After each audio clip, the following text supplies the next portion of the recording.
তিনি বোরকা পরেছেন, পালিয়ে পাট খেতে গেছেন, পুলিশে ধরার পর হাউমাউ করে পুলিশের পা ধরেছেন।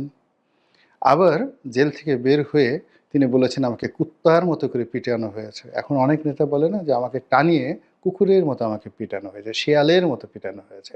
ইতিহাস থেকে বের করুন তো বঙ্গবন্ধু কখনো এই ধরনের কোনো কথাবার্তা বলেছেন কিনা। বরং তিনি জেলখানাকে একটা শিল্পে পরিণত করেছেন। তার অসমাপ্ত আত্মজীবনীতে দেখেন যে সেখানে পুরো মানুষের যে সমালোচনা, এটি অনেকটা তীরের মতো হৃদয়ে বিঁধে। একথা সত্য যে স্বাধীন বাংলাদেশে তাজউদ্দিন সাহেবের অবদানকে আওয়ামী লীগ মূল্যায়ন করেননি। তাজউদ্দিন পরিবারের যে ভূমিকা বারবার প্রমাণিত হয়েছে, সেটাও মূল্যায়িত হয়নি। জহুরা তাজউদ্দিন যদি না থাকতেন ৭৫-এর পরে, আওয়ামী লীগের যে পুনর্জন্ম, এটি সম্ভব হতো কিনা এখন অনেকেই প্রশ্ন করেন। আবার তাজউদ্দিন সাহেব যদি না থাকতেন, সেক্ষেত্রে বঙ্গবন্ধু হয়ে ওঠা, বঙ্গবন্ধুর পক্ষে মুক্তিযুদ্ধ পরিচালনা করা এবং পুরো রাজনৈতিক নেতৃত্বকে বঙ্গবন্ধুমুখী করে রাখা। এর কারণ হলো বঙ্গবন্ধুর সমপর্যায়ের বড় বড় নেতা তখনও ছিলেন মুক্তিযুদ্ধের পক্ষে এবং বিপক্ষে। তো পুরো শক্তিটার যে পলিটিক্যাল যে থিওলজি বলা হয়, পলিটিক্যাল ধর্মতত্ত্ব, এটির মাস্টারমাইন্ড ছিলেন তাজউদ্দিন সাহেব। আজকে ধরুন ডক্টর মোহাম্মদ ইউনূসের সঙ্গে যদি তাজউদ্দিন সাহেবের মতো একজন প্রজ্ঞাবান লোক থাকতেন, তাহলে এই বিপ্লবের যে ফসল, এই ফসল অন্যদিকে যেত না।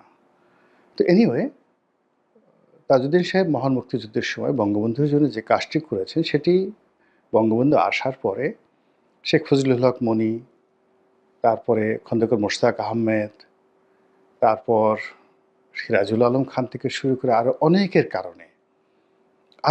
কারণে তাজউদ্দিনের সম্মান মর্যাদা রাষ্ট্রীয়ভাবে বঙ্গবন্ধু সংরক্ষণ করতে পারেননি বা তাকে আশ্রয় দিতে পারেননি।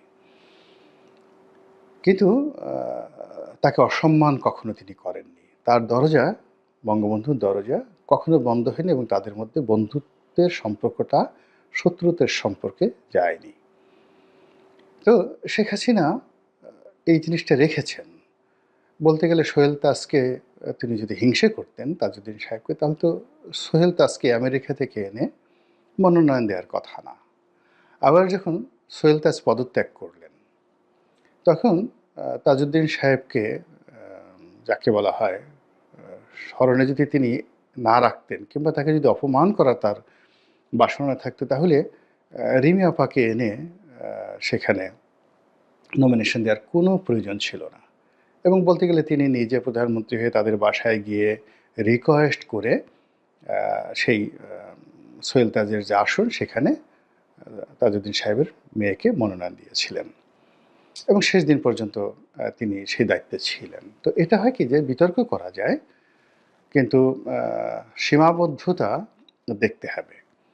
আমি অমুকের পুত্র, অমুকের কন্যা, ইটস ওকে, কিন্তু রাজনৈতিকভাবে মন্ত্রী হওয়ার জন্য, এমপি হওয়ার জন্য, দলীয় পদ পদবি সংরক্ষণ করার রাখার জন্য বা অধিকার করার জন্য যে ধরনের যোগ্যতা দরকার, সেটি যদি কারোর মধ্যে না থাকে, তাহলে ইচ্ছা করলেই কেউ কাউকে ওখানে বসাতে পারে না। তো এনিওয়ে, যে কোনো কারণেই হোক না কেন, বঙ্গবন্ধু পরিবারের প্রতি বা বিশেষ করে শেখ হাসিনার প্রতি তাজউদ্দিন সাহেবের পরিবারের একটা ক্ষোভ ছিল এবং সেই ক্ষোভটি এই সময়টিতে এসে এতটা মারাত্মক আকার ধারণ করেছে, যা কিনা বঙ্গবন্ধুর যারা আজীবন সমালোচক, তাদেরকে তাদের যে ক্ষমতা, সমালোচনা করার ক্ষমতা, গালি দেওয়ার ক্ষমতা, ক্রোধ দেখানোর ক্ষমতা ১০০ গুণ বাড়িয়ে দিয়েছে। তো আমার কাছে যে জিনিসটা মনে হয়, সেটি হলো যে বঙ্গবন্ধু তার সারাটি জীবন তিনি যখন কলকাতাতে ছিলেন, তখন তার সাহস, মানে মুসলিম লীগ করতেন বা মুসলিম ছাত্রলীগ করতেন, তখন পুরো কলকাতাতে তার সাহসের জন্য, সেটা আপনি ক্যাডার বলেন, গুন্ডা বলেন, মাস্তান বলেন, পলিটিক্যাল অ্যাক্টিভিস্ট বলেন। ঢাকা বিশ্ববিদ্যালয় যেমন একটা সময় হেমায়েতুল্লাহ রঙ্গ সাহেবের সাহস, তারপরে সানাউল হক নিরু সাহেবের সাহস, এগুলো কিংবদন্তিতে পরিণত হয়েছে। তদ্রূপ কলকাতাতে বাঙালি মুসলমানদের মধ্যে বঙ্গবন্ধুর সেই মানে স্বাধীনতা উত্তর সময় আপনি চিন্তা করুন যে দেশ ভাগ হলো ৪৭ সনে। তো আপনি ৪৬ সন পর্যন্ত চিন্তা করেন। যদি ১৯২০ সনে বঙ্গবন্ধুর জন্ম হয়, ৪৬ সনে তার বয়স কত? ২৬ বছর। এই ২৬ বছরের মধ্যে কলকাতা কেন্দ্রিক যে যত বড় বড় রাজনীতিবিদ আছেন, মুসলিম লীগ এবং কংগ্রেস, তাদের সবাই কিন্তু এই ২৬ বছরের এই যুবককে চিনতেন। এটা সাহস না থাকলে কখনোই তাকে চেনা যায় না। মারামারি বলেন, কাটাকাটি বলেন, ওনাকে সবাই কাছে টেনেছেন। আবুল হাশিম টেনেছেন, হোসেন শহীদ সরওয়ার্দী টেনেছেন, ওনাকে কাছে পেতে চেয়েছেন শেরেবাংলা ফজলুল হক। একজন কাপুরুষকে কখনই এভাবে কেউ কাছে টানে না ২৬ বছর, ২৫ বছর, ২১ বছর বয়সে। তার যারা ওই সময়টিতে তিনি পড়াশোনা করেছেন, যে হোস্টেলে থেকেছেন, বেকার হোস্টেলে থেকেছেন, সব জায়গাতেই তিনি ইতিহাস তৈরি করেছেন। তার বেকার হোস্টেলে তিনি যারা রুমমেট ছিলেন, তারপরে ইসলামিয়া কলেজে তিনি পড়াশোনা করেছেন, সেখানে শিক্ষক থেকে শুরু করে সবাই তার স্মৃতিচারণ করছেন। কেন? একজন কাপুরুষের তার তো ইতিহাস ৭১-এ তৈরি হয়নি বা তাকে কেউ বানানো হয়নি। ইতিহাসটা তো সেই যে তিনি যখন ক্লাস 3-4-এ পড়তেন, 5-6-এ পড়তেন, টুঙ্গিপাড়াতে খেলতে যেতেন, স্কুলে যেতেন এবং ওই আপনার তার যে জেল খাটার ইতিহাস দেখেন, কত বছর বয়সে তিনি প্রথম জেল খেটেছিলেন। এটি কোনো হঠাৎ গজিয়ে ওঠা নেতার পক্ষে কিংবা অস্থির চিত্ত কোনো মানুষের পক্ষে কিংবা হিংসুটে মানুষের পক্ষে এই গভীরতা, এই বীরত্ব অনুধাবন করা সম্ভব নয়। এরপর যখন পাকিস্তান জমানা শুরু হলো, তিনি যখন প্রথম 1954-এ তিনি যখন মন্ত্রী হলেন, তখন তার বয়স কত? ৩৪ বছর। চিন্তা করুন, ৩৪ বছর বয়স। তিনি যখন আওয়ামী লীগের সেক্রেটারি হলেন, তখন তার বয়স কত? আরও কম। ৫৩ সনে যদি তিনি সেক্রেটারি হয়ে থাকেন, তাহলে তার বয়স ৩৩ বছর। আচ্ছা, এই যে ৩৩ বছর তার যে বয়স, যৌবন, এ সময় মানুষ কি করে? ভোগ করে, বিলাস করে, মৌজ করে, মাস্তি করে এবং তিনি রাজনীতির অঙ্গনে তখন বাংলাদেশের যাকে বলা হয় সুপারস্টার। তো এই সুপারস্টার হিসেবে তিনি কারোর সঙ্গে নেগোসিয়েশন করবেন, বিভিন্ন জনের কাছে চাঁদা নেবেন, মন্ত্রীদের হাতে পায়ে ধরবেন। এগুলো আমাদের এই সমাজ এখন কি হচ্ছে? আমরা সকাল বিকাল যে ধান্দা করছি, তিনি তো সেই ধান্দা করতে পারতেন সরকারের সঙ্গে। আইয়ুব খানের সঙ্গে কি তিনি ধান্দা করতে পারতেন না?